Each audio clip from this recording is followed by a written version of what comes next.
Totalement. La réanimation c'est social surtout. Je me suis désocialisé pendant 5 ans. Je faisais plus rien, je voyais plus personne. Lorsqu'il y a 4 mois de tournage, 2 mois de comment ça s'appelle, de promotion, 2 mois de diffusion, tu te désocialises de tout, tu ne parles que de ça, tu fais que ça, tu vois. Alors ça, c'est intéressant à faire, mais bon, après, c'est super répétitif. On passe pour se la face, c'est super répétitif. Hein. Même s'il y a des angles un peu différents, mais on rentre dans une répétition, c'est l'enfer. Vous avez eu l'impression d'apprendre quelque chose?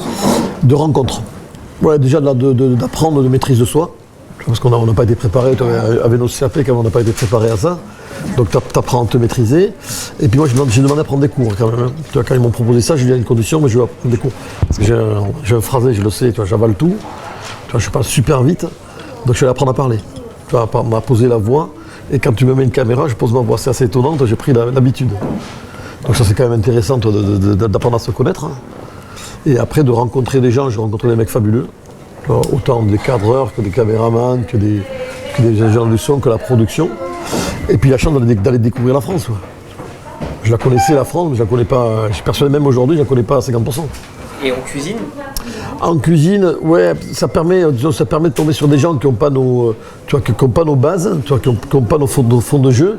Parce que nous, quand même, tu vois, ma génération, on a vraiment appris dans les règles de l'art où tu ne pouvais pas avoir une réflexion différente de ce que tu avais appris.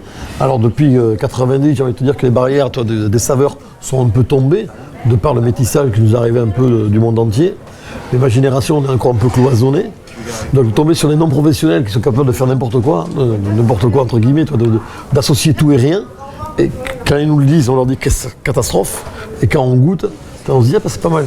Et la réalité qui vous a agacé au final? Non, mais non, nous on ne voit pas ça. Moi je ne vois pas la télé-réalité. La réalité des castings, ça, vous n'en avez pas conscience?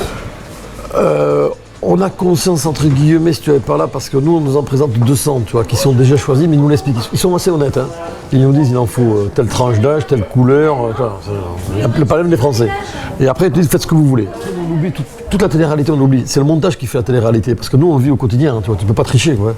Tu as même via les candidats, parce que tu dois apprendre en cuisine, tu parles de cuisine, tu vas pas répéter 3 fois la même phrase. Hein. Et c'est d'ailleurs pour ça, je pense qu'on n'est pas super bons, nous les cuisiniers, pour la télé à cause de ça. C'est parce qu'on n'est pas prêt à ça. Quoi. On a vécu 10 heures en cuisine avec des gens.